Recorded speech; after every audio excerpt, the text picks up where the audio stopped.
കർമ്മ എന്നുള്ളൊരു short story എഴുതിയത് ഖുഷ്വന്ത് സിംഗ് ആണ്. അദ്ദേഹം ഒരു ഇന്ത്യൻ ഓഥർ ആയിരുന്നു, ജേർണലിസ്റ്റ് ആയിരുന്നു, ലോയർ ആൻഡ് പൊളിറ്റീഷ്യൻ ആയിരുന്നു. ആൻഡ് അദ്ദേഹത്തിൻ്റെ 1956 പബ്ലിഷ് ചെയ്തൊരു നോവലാണ് ട്രെയിൻ ടു പാകിസ്ഥാൻ. സോ അതിൻ്റെ ഒരു പബ്ലിക്കേഷന് ശേഷമാണ് അദ്ദേഹം ഇന്ത്യയുടെ പുറത്ത് അറിഞ്ഞു തുടങ്ങിയത്. അതായത് ഒരു ഇൻ്റർനാഷണൽ റെക്കഗ്നിഷൻ അദ്ദേഹത്തിന് ലഭിച്ചത് ഈ ഒരു നോവലിൽ കൂടെയാണ്. ആൻഡ് അദ്ദേഹത്തിന് പത്മഭൂഷൺ, അതേപോലെ തന്നെ പത്മവിഭൂഷൺ എന്നിവ തുടങ്ങിയ ഓണററി അവാർഡ്സും ലഭിച്ചിട്ടുണ്ട്. ഈ സ്റ്റോറിയുടെ പ്ലോട്ട് ഒന്ന് നോക്കാം. ഈ സ്റ്റോറി നടക്കുന്നത് 1947 മുന്നാണ്. അതായത് ബ്രിട്ടീഷ് രാജ് അല്ലെങ്കിൽ ബ്രിട്ടീഷ് റൂള് നടന്നുകൊണ്ടിരുന്ന സമയത്താണ് ഈ സ്റ്റോറി നടക്കുന്നത്. സോ കർമ്മ ഇസ് എ സറ്റൈറിക്കൽ സ്റ്റോറി. ഇതൊരു ആക്ഷേപഹാസ്യമാണ് ഈ ഒരു സ്റ്റോറി എന്ന് പറയുന്നത്. ഇതാരെ പറ്റിയാണ് ഈ സ്റ്റോറി പറയുന്നത്? സർ മോഹൻലാൽ.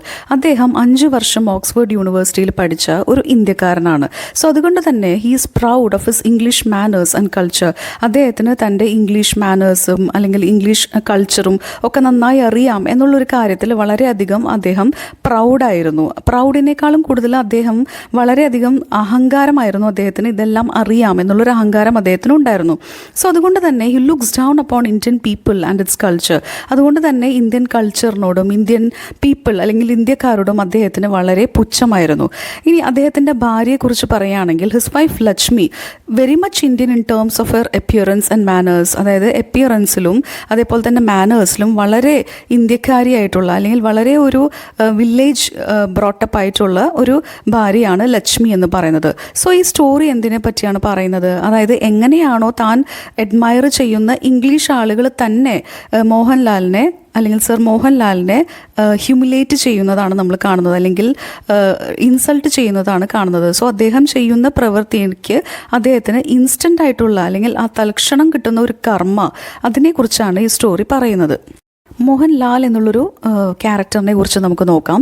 സർ മോഹൻലാൽ ഇവിടെ ഒരു മിഡിൽ ഏജ്ഡ് പേഴ്സൺ ആണ്. അദ്ദേഹം കഥ തുടങ്ങുമ്പോൾ ഒരു ട്രെയിൻ സ്റ്റേഷനിൽ ഇരിക്കുകയാണ്. അതായത് ലക്ഷൂറിയസ് ആയിട്ടുള്ള ഒരു ഫസ്റ്റ് ക്ലാസ് വെയിറ്റിംഗ് റൂമിലാണ് അദ്ദേഹം ഇരിക്കുന്നത്. സോ അദ്ദേഹം എന്താണ് ചെയ്തുകൊണ്ടിരിക്കുന്നത്? Admiring his own English appearance. അതായത് തൻ്റെ ഫിസിക്കൽ അപ്പിയറൻസ് വളരെ ഇംഗ്ലീഷ്, അതായത് ഇംഗ്ലീഷുകാരുടെ പോലെ തോന്നിപ്പിക്കുന്ന തൻ്റെ ഫിസിക്കൽ അപ്പിയറൻസ് നോക്കിക്കൊണ്ടാണ് അദ്ദേഹം ഇരിക്കുന്നത്. സോ അതിന് എന്തൊക്കെ ആക്സസറീസ് ആയിരുന്നു അദ്ദേഹത്തിന് ഉണ്ടായിരുന്നത്? അദ്ദേഹത്തിൻ്റെ സൂട്ട്, അതേപോലെ തന്നെ അദ്ദേഹത്തിൻ്റെ ടൈ, അതേപോലെ തന്നെ സെൻറ്റഡ് സോപ്പ്, ടാൽക്കം പൗഡർ, അതേപോലെ തന്നെ പെർഫ്യൂം, ഇതെല്ലാം അദ്ദേഹം ബ്രിട്ടനിൽ നിന്ന് ഇമ്പോർട്ട് ചെയ്തിട്ടുള്ളതാണ്. സോ അതൊക്കെ ധരിച്ചുകൊണ്ടാണ് അദ്ദേഹം ആ ഒരു വെയിറ്റിംഗ് റൂമിൽ ഇരിക്കുന്നത്. He often carries A gold watch on A chain and A copy of the news paper the times. പിന്നെ അദ്ദേഹം ഒരു ഗോൾഡ് വാച്ച് അദ്ദേഹത്തിൻ്റെ കയ്യിലുണ്ട്. അതേപോലെ തന്നെ ദ ടൈംസ് എന്നുള്ളൊരു ഇംഗ്ലീഷ് ന്യൂസ് പേപ്പറിൻ്റെ ഒരു കോപ്പി എപ്പോഴും അദ്ദേഹത്തിൻ്റെ കയ്യിലുണ്ടാവും. എന്തിനാണത്? മറ്റുള്ളവർ താൻ വളരെ ഇൻ്റലക്ച്വൽ ആണ്, ബുദ്ധിമാനാണ് എന്നുള്ളൊരു ഇമേജ് ക്രിയേറ്റ് ചെയ്യാനാണ് അദ്ദേഹം അത് ചെയ്യുന്നത്. ഈ ഡ്രിങ്ക്സ് സ്കോച്ച്, അതായത് വളരെ എക്സ്പെൻസീവ് ആയിട്ടുള്ള സ്കോച്ച്, അതായത് ഇംഗ്ലീഷുകാർ കഴിക്കുന്ന സ്കോച്ച്, അതൊക്കെയാണ് അദ്ദേഹം കയ്യിൽ കരുതാറുള്ളത്. അടുത്തതായിട്ട് ലക്ഷ്മി എന്നുള്ളൊരു ക്യാരക്ടർ നമുക്ക് നോക്കാം. Lakshmi sits on the platform outside the waiting room. Lakshmi ഇരിക്കുന്നത് വെയിറ്റിംഗ് റൂമിലല്ല, മറിച്ച് പ്ലാറ്റ്ഫോമിലാണ് ട്രെയിൻ കാത്ത് ഇരിക്കുന്നത്. അവർ ധരിച്ചിരിക്കുന്നത് ഡേർട്ടി വൈറ്റ് സാരി, അതായത് അത്ര ക്ലീൻ അല്ലാത്ത ഒരു white sari with red borders.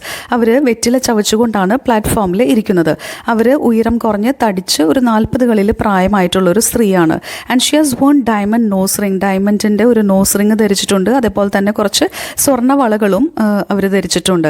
And she is talking to a railway coolie. റെയിൽവേയിലെ ആ ഒരു കൂലിയുടെ അടുത്ത് സംസാരിച്ചുകൊണ്ടിരിക്കുകയാണ്.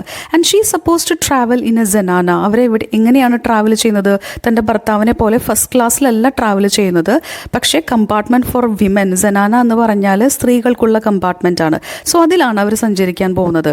ആൻഡ് അവരെന്താണ് കഴിക്കുന്നത്? Sheets chapatis and mango pickle. അതായത് ചപ്പാത്തിയും, അതായത് നാടൻ ഇന്ത്യൻ ഫുഡാണ് അവർ കഴിച്ചുകൊണ്ടിരിക്കുന്നത്. സോ മോഹൻലാൽ എന്നുള്ളൊരു ക്യാരക്ടറിൽ നിന്നും വളരെ കോൺട്രാസ്റ്റിംഗ് ആയിട്ടുള്ള ഒരു ഇമേജാണ് നമുക്കിവിടെ കാണാൻ സാധിക്കുന്നത്. ഇനി ഇവർ തമ്മിലുള്ള ഒരു റിലേഷൻഷിപ്പ് എങ്ങനെയാണെന്ന് നമുക്ക് നോക്കാം. Lakshmi refers to her husband as master. Master എന്നാണ് തൻ്റെ ഹസ്ബൻഡിനെ വിളിക്കുന്നത്, അതായത് യജമാനൻ. സോ അതിൽ നിന്ന് തന്നെ നമുക്ക് ആ റിലേഷൻഷിപ്പ് മനസ്സിലാക്കാം. അദ്ദേഹം ഫസ്റ്റ് ക്ലാസ്സിൽ ട്രാവൽ ചെയ്യുകയും തൻ്റെ ഭാര്യയെ സെനാന ഇന്റർ ക്ലാസ്സിൽ സഞ്ചരിപ്പിക്കുകയാണ് അദ്ദേഹം ചെയ്യുന്നത്. കാരണം എന്താണ്? ഇംഗ്ലീഷ് സംസാരിക്കാൻ അറിയാത്ത, വിദ്യാഭ്യാസമില്ലാത്ത തൻ്റെ ഭാര്യയോടൊപ്പം സഞ്ചരിക്കാൻ അദ്ദേഹത്തിന് വളരെ എംബാരസ്മെൻ്റ് ആയിരുന്നു, അല്ലെങ്കിൽ നാണക്കേടായിരുന്നു.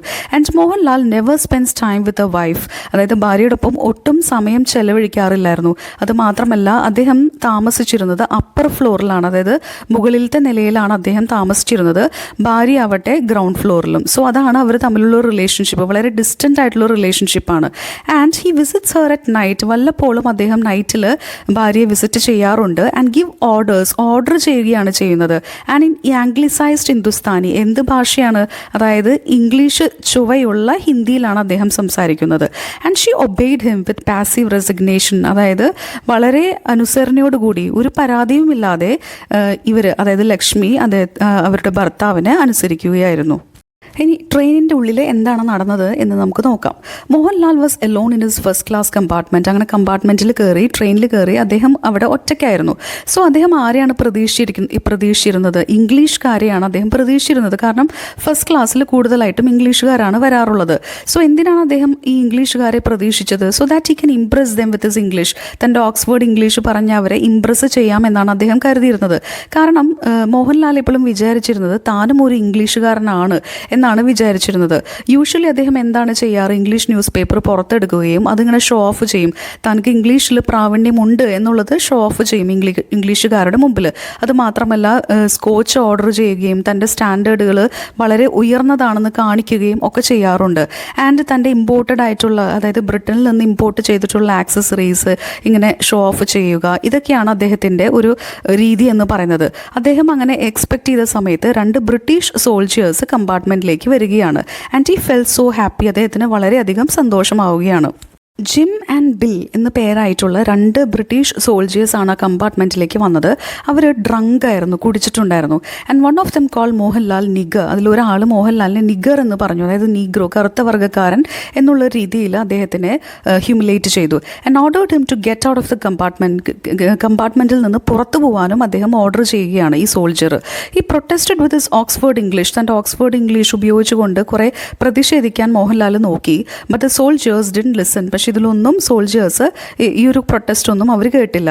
ദേ threw his suitcase, thermo flask, briefcase and the times on to the platform. ഇതെല്ലാം അവർ പ്ലാറ്റ്ഫോമിലേക്ക് വലിച്ചെറിഞ്ഞു. അതായത് മോഹൻലാലിൻ്റെ suitcase, thermo flask, briefcase, അതുപോലെ തന്നെ അദ്ദേഹത്തിൻ്റെ ഇംഗ്ലീഷ് പത്രമായിട്ടുള്ള ദ ടൈംസ് ഒക്കെ അവർ പ്ലാറ്റ്ഫോമിലേക്ക് വലിച്ചെറിഞ്ഞു. അതുമാത്രമല്ല, they flung Mohan out of the train. മോഹൻലാലിനെയും എന്ത് ചെയ്തു? കൈ പിടിച്ച് അവർ പ്ലാറ്റ്ഫോമിലേക്ക് തള്ളിയിട്ടു.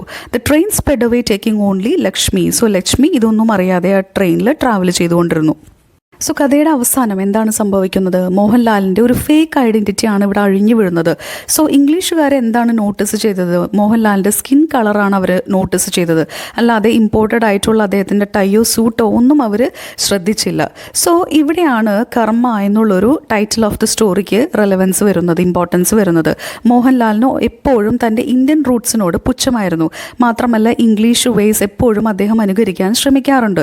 സോ താൻ അഡ്മയർ ചെയ്യുന്ന ഇംഗ്ലീഷുകാർ തന്നെ അദ്ദേഹത്തിനെ പിടിച്ച് പുറത്താക്കുകയാണ് ചെയ്യുന്നത്. പക്ഷെ അദ്ദേഹത്തിൻ്റെ ഭാര്യ ആകട്ടെ, ഷീസ് ഒത്തൻറ്റിക്, അതായത് വളരെ ഒത്തൻറ്റിക് ആണ്, ഒട്ടും ഫേക്ക് അല്ലാത്ത വളരെ ഒറിജിനൽ ആയിട്ടുള്ള ഒരു ക്യാരക്ടറാണ് ലക്ഷ്മിക്കുള്ളത്. അവർ ഇതൊന്നും അറിയാതെ ആ ഒരു ട്രെയിനിൽ ട്രാവൽ ചെയ്യുകയാണ്.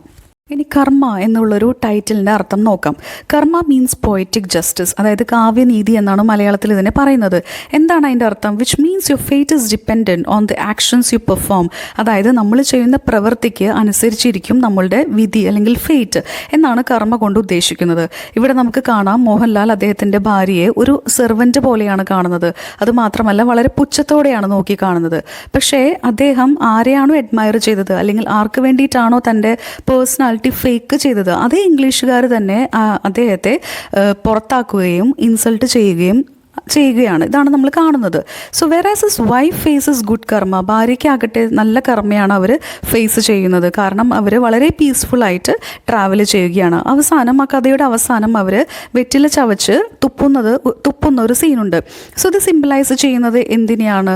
Symbolising contempt on the British identity and its arrogance. അതായത് ബ്രിട്ടീഷ് ഐഡൻറ്റിറ്റിയോടും അവരുടെ ഒരു ധാർഷ്ട്യത്തോടും ഉള്ള ഒരു കണ്ടെംപ്റ്റ് അല്ലെങ്കിൽ വെറുപ്പ് ആണ് ഇത് സൂചിപ്പിക്കുന്നത്. ഈ സ്റ്റോറിയിലെ മെയിൻ പ്രമേയങ്ങൾ എന്തൊക്കെയാണ്, തീംസ് എന്തൊക്കെയാണ്? കൾച്ചറൽ ഐഡൻറ്റിറ്റി, അതായത് ഒരു കൾച്ചറൽ ഐഡൻറ്റിറ്റി ക്രൈസിസ് ഉണ്ട്. താൻ ഏത് സംസ്കാരത്തിൽ പെടുന്നു എന്നുള്ളൊരു ക്രൈസിസ്. അതായത് മോഹൻലാൽ ഇവിടെ താൻ വിശ്വസിക്കുന്നത് താൻ ഇംഗ്ലീഷുകാരൻ്റെ ഒരു കൾച്ചർ തനിക്കുണ്ടെന്നാണ്. പക്ഷേ ഇന്ത്യക്കാരനാവാൻ അദ്ദേഹത്തിന് താല്പര്യവുമില്ല. പക്ഷേ അതിൻ്റെ ഇടയിലാണ് മോഹൻലാൽ നിൽക്കുന്നത്. ഇംഗ്ലീഷുകാരനാവാൻ തനിക്ക് സാധിക്കുകയുമില്ല, ഇന്ത്യക്കാരനാവാനും അദ്ദേഹത്തിന് സാധിക്കുന്നില്ല. ഇതാണ് ഒരു കൾച്ചറൽ ഐഡൻറ്റിറ്റി പ്രശ്നം ഇവിടെ വരുന്നത്. പിന്നെ കൊളോണിയൽ മെൻറ്റാലിറ്റി, അതായത് ഒരു അപകർഷതാബോധം. ബ്രിട്ടീഷുകാരാണ് നമ്മളെക്കാളും കൂടുതൽ സുപ്പീരിയർ ആയിട്ടുള്ളത്, നമ്മൾ വളരെ ഇൻഫീരിയർ ആണ് എന്നുള്ളൊരു ചിന്തയാണ് കൊളോണിയൽ മെൻറ്റാലിറ്റി എന്ന് പറയുന്നത്. പിന്നീട് ഐറണി, ഒരു വിരോധാഭാസം. ഇത് മൂന്നുമാണ് ഇതിലെ മെയിൻ പ്രമേയങ്ങൾ.